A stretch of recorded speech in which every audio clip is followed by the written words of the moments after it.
Olá, gente, de novo com mais um episódio do programa Metamorfose, para falar sobre mudanças, sobre pessoas que mudaram o corpo, a mente e a vida. Sejam muito bem-vindos a mais um episódio e a gente está hoje aqui com pessoas especiais, maravilhosas e tem um convidado da gente aqui, que está aqui hoje com o Dr. Fábio Santos, que ele é nutrólogo e é especialista em harmonização corporal. Fábio, seja muito bem-vindo ao nosso programa. Obrigado, Jéssica, obrigado, Marcelo, mais uma vez pelo convite, é um grande prazer estar de volta aqui com vocês. E além dele, a gente tem mais uma metamorfose nossa. Nós temos a Gabi Frota. O colega é íntimo, né? Além de médico, ainda é íntimo, né, Gabi? Então, a Gabi é dentista e operou com a gente faz 1 ano e 4 meses. E, bom, só ressaltou aí a beleza que ela sempre teve. E ela veio aqui para contar para a gente como é que foi o processo dela de emagrecimento. E aí, Gabi, seja muito bem-vinda ao programa. E fique muito, mas muito à vontade. Muitíssimo obrigada.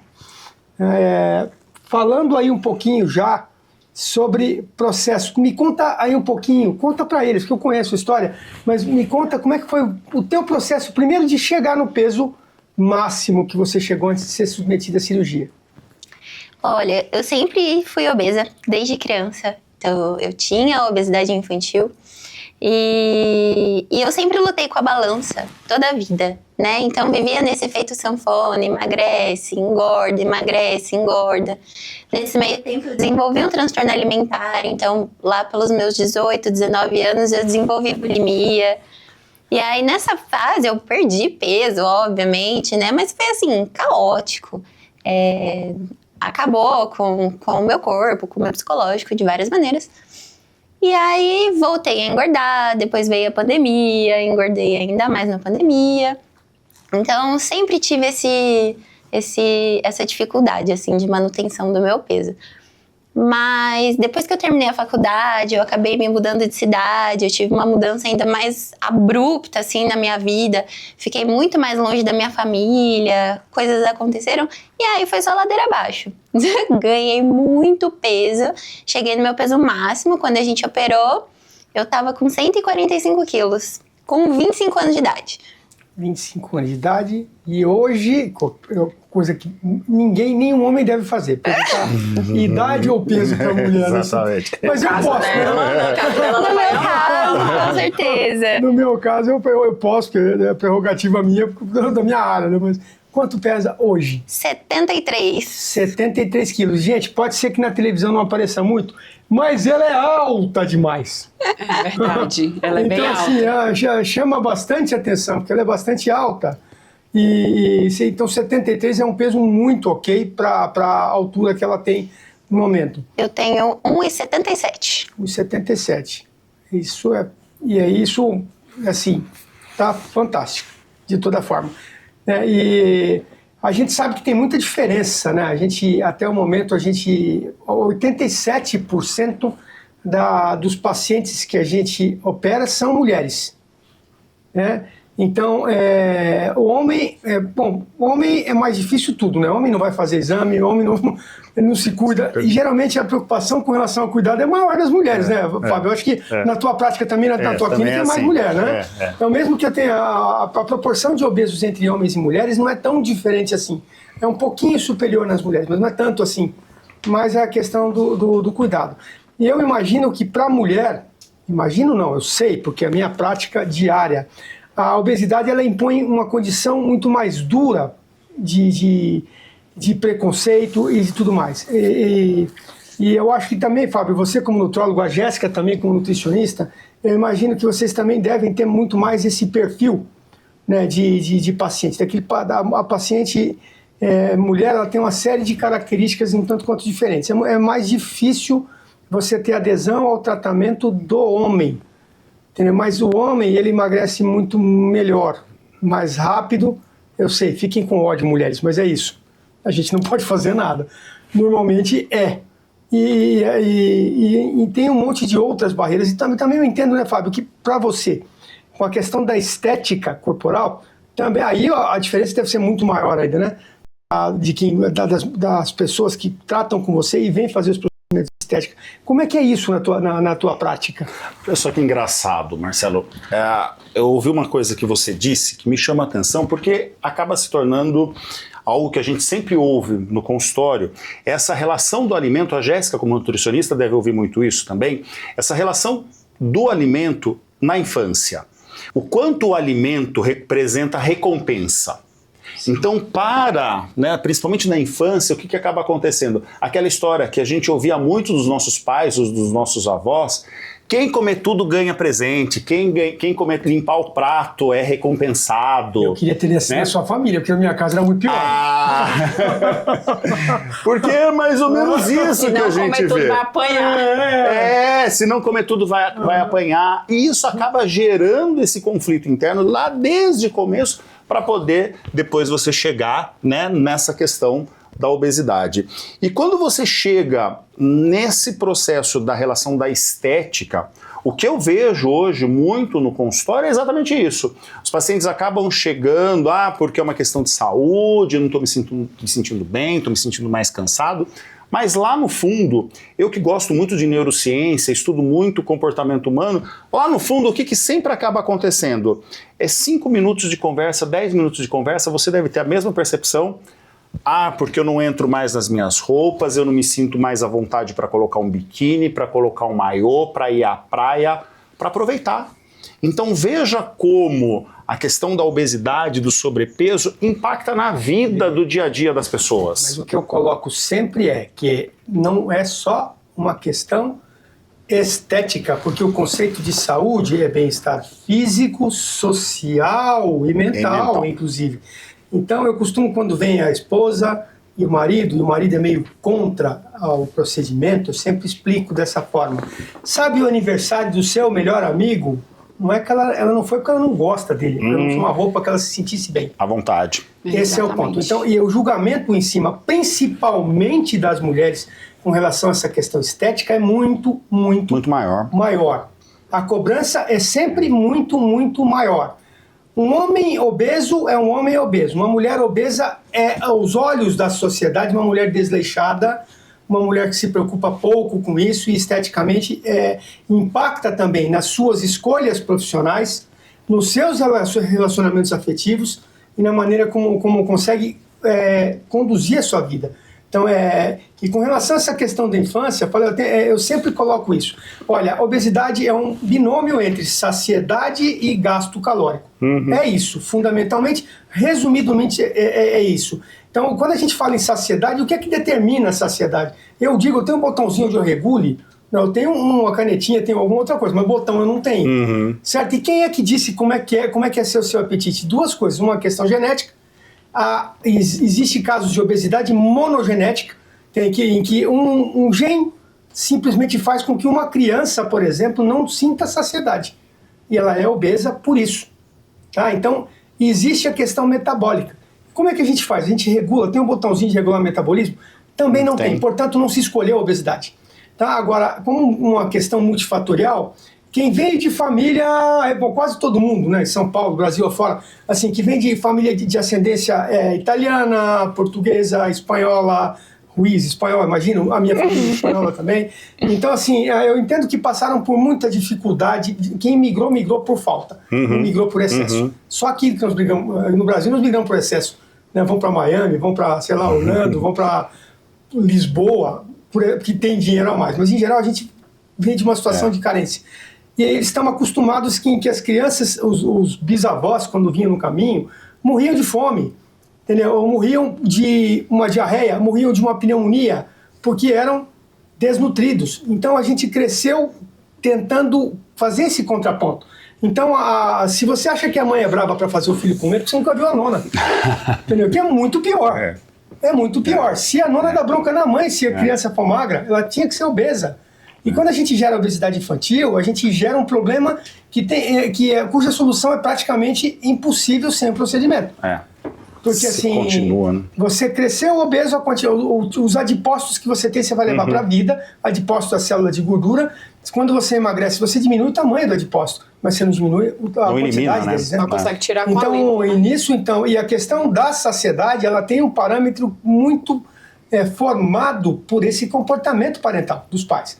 Então, assim, como que uma criança pode entender o quanto é suficiente para ela se ela tem que comer o que a mãe acha que ela tem que comer? Eu não tenho que pensar se eu estou... É uma sensação subjetiva a saciedade. Então, como é que eu vou pensar se eu estou cheio ou não estou, se eu tenho que comer tudo que tem ali? E também tem a questão não só da mãe estar ali obrigando você a comer, mas também hoje em dia tem muita questão da tela, a criança está comendo e não tem atenção plena. Se a gente, que é adulto, a gente não tem essa atenção plena por conta da correria do dia, vai comer entre um intervalo e outro, vai atender um paciente, vai fazer um atendimento como você que é dentista, vai fazer um atendimento entre um e outro e ali na correria do dia, para comer, come mexendo no celular, você não tem atenção plena naquela refeição. E aí a partir do momento que a criança já desenvolveu isso, você não tem a habilidade de entender se você está saciado ou não. Então, não é só a questão, como você falou, dos pais, de impor a criança a comer, de criança saudável, a criança que está acima do peso, que está gordinha, mas essa questão de você fazer estratégias onde você consiga, lá da sua infância, de um filho seu, você consiga mudar essa realidade. Então, você consegue quebrar um padrão de você para frente. Então, os seus filhos, provavelmente, você já desenvolveu isso, você já entendeu, já tem uma visão do alimento de forma diferente, né? Porque você trabalhou isso e a pessoa que é obesa, ela vai passar o resto da vida com a mentalidade de obesa, então ela tem que tratar isso. E você não fazer com que isso leve para as suas próximas gerações. Então, é uma criança que ela vai estar atenta no que está comendo, comer na mesa, tentar apresentar para a criança alimentos saudáveis. Quando eu estava nos estágios, na minha formação de nutrição, quando eu entrei na nutrição, o meu desejo era a parte de grávida, né, da gestante e criança até 2 anos. Quando eu comecei a entender que eu tinha que tratar a criança e a família inteira, aí eu disse, não, peraí, vamos com calma, porque é bem mais complexo. Então, eu atendi crianças que não sabiam que era uma fruta. Eu perguntava o que era uma uva, não sabia mostrar a uva, mas eu mostrava um capo, por exemplo, um suquinho de caixa, e ela dizia que aquilo ali era a uva. Então, às vezes, vem da família mesmo, essa questão genética. A genética, ela influencia bastante, mas os fatores externos, eles estão aí para, de fato, mudar a cabeça das pessoas. Então, é uma coisa que a gente tem que trabalhar o todo, tem que trabalhar o que está em volta para conseguir fazer com que essa criança não seja um adulto obeso, né? E nós, mulheres, a gente tem essa cobrança muito grande, que é essa questão a gente mesmo julga umas às outras. Então, para a gente ser aceita em muitos locais, a gente tem que estar no estereotipo de eu sou aceitável porque eu sou magra. Ainda mais agora a gente está na onda da magreza, né? Então a gente tem que ter muito cuidado. Na verdade, eu acho que a questão da onda da magreza é porque hoje as pessoas vivem a exposição. A gente está na rede social, ela mudou o jogo. Então, assim, todo mundo tem que parecer primeiro, antes de ser. Entendeu? Então, assim, a gente tem que primeiro aparecer para os outros de uma maneira aceitável, mesmo que eu não seja. Então, ser é outra questão. Entendeu? Mas o fato isso acaba gerando com que as pessoas moldem as suas vidas para esse critério. Você, como dentista, me fala o que influencia aí, mastigação atrapalha ou ajuda ou dificulta? Como é que é essa questão para a questão da obesidade? E você sentiu que para você mesma mudou isso de alguma forma? Olha, mudou muito, porque assim, isso a gente vai trabalhando aos poucos. Antes, eu sempre fui uma pessoa que comia muito rápido.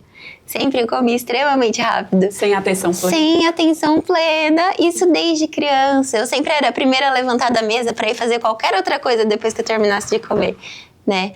E aí, hoje em dia, principalmente o pós-bariátrica, a gente entala se a gente come muito rápido.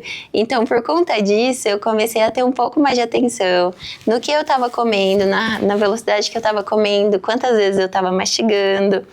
E isso também é excelente, porque, né, o início ali da nossa digestão se dá na boca, começa ali na saliva. Então, acabei evitando, para quem tem refluxo, comer mais devagar, ajuda muito, diminui muito problemas gástricos. E isso é excelente. Outra pessoa. E aí é onde entra, né, essa questão. Isso foi no da dia da mulher, cirurgia. né? É outra pessoa. Entra a parte estética aí também. Esse cara sou eu. Como é o que é que você sente quando você vê essas fotos? Como é que você se sente agora? Você consegue já sentir que você é essa pessoa aí? Gente, então, eu vejo muitas pessoas no pós-bariátrica que dizem não se reconhecer com o hoje, né? Com o atual. Eu já não me reconheço com o passado. Eu olho as fotos e eu falo, gente, não é possível que isso seja eu. Não é possível que em algum momento da minha vida eu fui assim. Eu me sentia naquela fase, assim, um lobinho aprisionado, sabe? Então eu tava assim, eu era um mulherão, cheia de vontade, cheia de ambição, cheia de muitas vontades na vida, presa num corpo que me limitava. Eu, por exemplo, eu levava cerca de 10 minutos para colocar um par de tênis, porque eu ficava ofegante, eu não conseguia abaixar para amarrar um cadarço. Então isso me sugava muito, eu já saía de casa ofegante, suada, cansada, indisposta, porque eu simplesmente não conseguia fazer a minha rotina básica. Então, assim, eu me sentia muito aprisionada e eu sempre fui, assim, uma mulher de espírito muito livre, muito independente, e aí eu me sentia um carneirinho. E aí, hoje, que meu corpo me possibilita fazer tudo o que eu quiser, que hoje eu tenho autoestima novamente, que hoje eu tenho vontade de viver novamente. Gente, dava pra ver pelas fotos, eu estava extremamente desleixada, eu não me arrumava, não arrumava meu cabelo, já não me maquiava. Eu não tinha roupa, se coubesse em mim, gente, era isso o que eu vestia. E hoje em dia, que eu recuperei a minha vaidade, hoje eu me sinto eu. Hoje eu sou eu. Isso era como sempre deveria ter sido. Exatamente. Eu vou dizer assim, o teu corpo combina com o que você pensa. Exatamente. Agora nós somos uma unidade. Agora ornamos.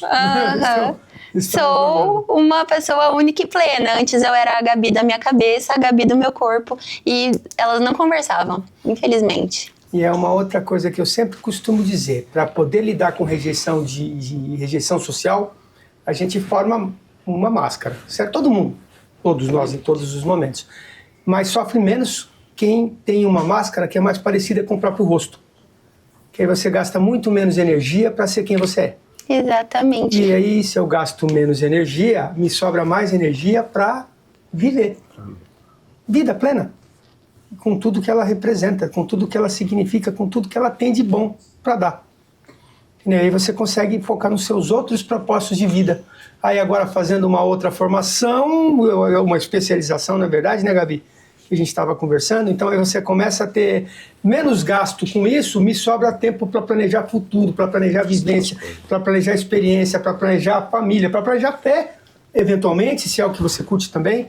Então assim, a gente sai da prisão e tem o tempo livre para poder, ou a energia vital, para poder gastar com outros temas.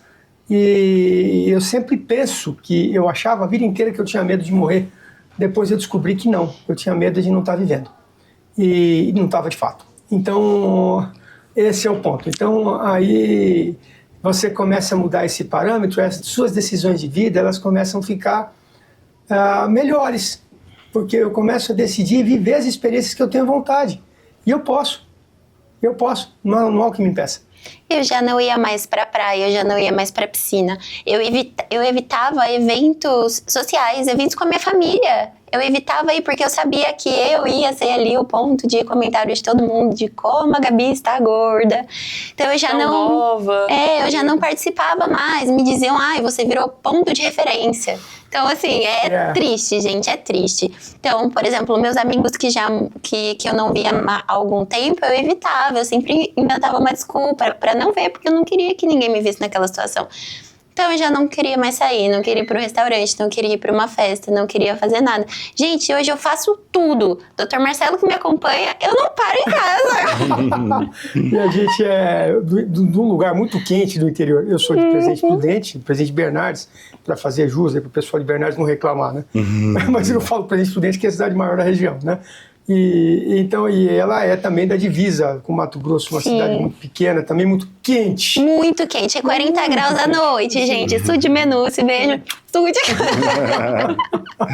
Então ali, essa época daí, se você não estiver dentro da água, chefe, você tem que estar com água por aqui. E aí imagina que você não quer se mostrar, você não quer usar um biquíni, você não quer usar um maiô, né? Imagina a situação, é muito pior. Não tem por onde ali, cara. Não tem situação ali. E a cobrança para as mulheres, então, né? Até na piscina da casa da minha família, que era ali do meu núcleo familiar, eu transpirando 40 litros. Não tô com calor, não vou pra piscina, não. Você vai criando desculpas, né? Para você mesmo e para as pessoas. E aí acaba você evitando isso. Aí entra muito nessa parte da estética, né, Fábio? Fábio deve receber várias mulheres lá com essa questão de, nossa, eu emagreci, tô bem, mas não quero botar um biquíni porque o meu bumbum não tá ali aquele bumbum de verão, né? Que o pessoal aí de casa, Fábio, faz uns bumbumzinhos assim de verão bem perfeito, barriga, né? Que aí entra aí, Gabi, nessa questão da estética, né? Principalmente nós mulheres, a gente quer colocar um biquíni, quer passar um Réveillon que passou, né? E quer passar um Réveillon de biquíni branco, quer estar ali se sentindo bem, não quer dizer que está morrendo de calor e não quer entrar lá dentro da piscina, né? Fala um pouquinho pra gente sobre essa parte estética do que você recebe. E isso acontece muito, né, Jéssica? Porque bumbum, principalmente, né, o bumbum feminino é símbolo nacional, né? Todo mundo é um símbolo brasileiro. É verdade. E quando você emagrece, é natural que você perde gordura e aí você vai ter flacidez, você vai ter diminuição de volume, muda o formato. E aí, hoje a gente tem inúmeros recursos onde a gente pode atuar com bioestimuladores de colágeno, preenchedores com ácido hialurônico, que trazem um formato de novo para o bumbum, deixando aquele bumbum muito mais bonito, muito mais harmônico, combinando com um novo corpo. Afinal de contas, é uma nova pessoa. Então você tem que ter, veja, você consegue fazer uma transformação e imagina como isso melhora a autoestima, melhora a sua produtividade, melhora o seu trabalho, melhora o seu dia a dia. Então a forma como você interage com as pessoas, e isso é muito interessante, porque hoje a gente tem essa oportunidade, né, a evolução da gama de tratamentos, principalmente para os pacientes que perderam peso, para tratar tanto a flacidez, para tratar aquela gordurinha que ainda sobra, que você não vai fazer uma lipo, que você não vai se submeter a um processo mais invasivo, você consegue tratar localmente, você consegue tratar as áreas, né, região de coxa, já fez um procedimento e ainda permanece alguma coisa, então a gente consegue tratar hoje muito bem com os recursos que a gente tem na medicina estética. Gabi, você não fez nada de plástica? Nada. E nem pretende? Pretendo. Na verdade, pretendo. Eu não sei se é porque eu sou jovem, mas eu não fiquei com um excesso muito grande de pele. Então, assim, eu tenho um pouco de flacidez no abdômen, um pouco no braço e um pouco nas mamas também. Mas não é nada que me incomode muito, assim. Também não sei se é porque desde o início, com um mês de cirurgia, o doutor já me liberou para ir para academia e desde então eu sigo religiosamente a musculação. Doutor, o tempo inteiro eu estou olhando basicamente para esse resultado. Sim. Na verdade, eu adaptei toda a minha rotina para que eu conseguisse manter o meu emagrecimento a longo prazo. Então, assim, muitas vezes eu já acordo e já vou mandando mensagem para os meus amigos, assim, de bora, gente, bora, e vamos conversar. E eles assim, gente, que energia é essa? Eu falei, endorfina. Treinem de manhã para vocês verem. O dia começa diferente. O gasto calórico, o músculo que foi trabalhado, ele vai manter o gasto calórico durante todo as 24 horas do dia. O que eu faço hoje é musculação de manhã. E agora, À noite, quando eu chego, eu sempre faço um cardio. Ou eu faço uma aula de dança, ou eu faço um HIIT, alguma coisa assim. Então eu vou 2 vezes por dia pra academia, porque se tornou algo muito prazeroso na minha vida. E aí a aceitação, com relação a estar na academia, não se sente alguém fora do lugar? Não. Que agora eu sou alguém que pertence, entendeu? Eu não tinha pertencimento dentro da academia. Hoje, inclusive, eu sou vista. No começo, quando eu comecei a treinar e eu tinha perdido 10 quilos, 9 quilos. Eu não era vista, né? Os personagens não me ajudavam, as pessoas não me ajudavam. Hoje chove de gente, assim, quer ajuda a fazer o exercício, pegar um peso, montar um aparelho, tirar alguma coisa. Hoje as pessoas simplesmente passaram a me enxergar naquele ambiente. Mas foi uma conversa que a gente teve, doutor. Quando o senhor foi me liberar para academia, eu falei, doutor, estou com vergonha, muita vergonha, eu não vou me sentir bem naquele ambiente. E o senhor me disse, Gabi, lá dentro tá cada um olhando para a sua insegurança. Ninguém tá olhando a sua, tá todo mundo ali preocupado. Ai, a minha perna tá flácida, ai, eu preciso emagrecer, que a gente acaba nem olhando pro próximo. E assim foi. É isso. E no final das contas eu digo assim, sabe aquela bonitona lá, perfeita que você vê lá? Então ela não acha. Se ela achasse isso, ela não estava lá. Então essa que é o fundamento. E no fundo é o conceito de 95% das pessoas do mundo são boas. Então, assim, 5% são ruins. A dificuldade nossa é reidentificar os 5 ruins. Certo? Então a gente vai achando que o outro está com preconceito com relação a gente. Não é isso. É a gente mesmo que está se defendendo contra um suposto preconceito que o outro tenha ou não tenha. E é isso. A gente tem que enfrentar, tem que fazer o que precisa ser feito. E confiar no processo. É um prazer ter recebido você aqui, muito orgulho muito de obrigada. você, orgulho, entendeu? E até comentei antes de entrar, eu não trouxe você aqui só porque você ficou, não é que ficou, já era linda, mas ficou assim, estratosfericamente bonita, mas porque eu também sabia que você é extremamente inteligente, conversamos muito todas as vezes que a gente vem para consulta, e eu tinha certeza de que você ia conseguir passar com uma clareza muito grande por todo o processo. Então é por isso que eu pedi para a Jéssica, Jéssica que comanda tudo, ela que peça, ela que entre em contato com a Gabi, que eu quero ela no programa. E aí, o Fábio, que daqui a pouco é sócio nosso aqui também, né? Daqui a pouco que eu já quero marcar minha consulta, né? Já vamos, Gabi, já vamos, né? Já vamos lá aproveitar aí as vantagens. Eu agradeço também a tua presença aqui com a gente hoje. A gente vai estar aí, outras situações a gente vai conversar de novo por aqui. Agradeço muito de coração a tua presença aqui. Eu que agradeço, Marcelo. Fantástico os seus programas, seus pacientes, seus resultados. Cada vez que eu estou aqui, é sempre uma história bonita, uma história de uma transformação, como o nome do próprio programa já traz, né? Metamorfose, e é mesmo, né? A transformação na vida dessas pessoas para uma vida muito melhor, muito mais feliz, e para enfrentar todos os nossos desafios. Obrigado mais uma vez, Marcelo e Jéssica. E eu convido vocês todos a continuarem acompanhando histórias como essas e explicações com colegas como o Fábio de como a gente consegue melhorar, né, passo a passo, e como que a gente consegue ficar melhor a cada dia. Porque a metamorfose acontece dia a dia. Dia a dia. Não é de uma vez, é dia após dia. E fiquem aqui ligados que na próxima semana tem episódio novo, né, Marcelo? Com várias histórias maravilhosas, tipo a história de Gabi, né, com outros profissionais. Fábio, a gente vai dar uma folga para ele, né? E é isso. Fiquem ligados aí.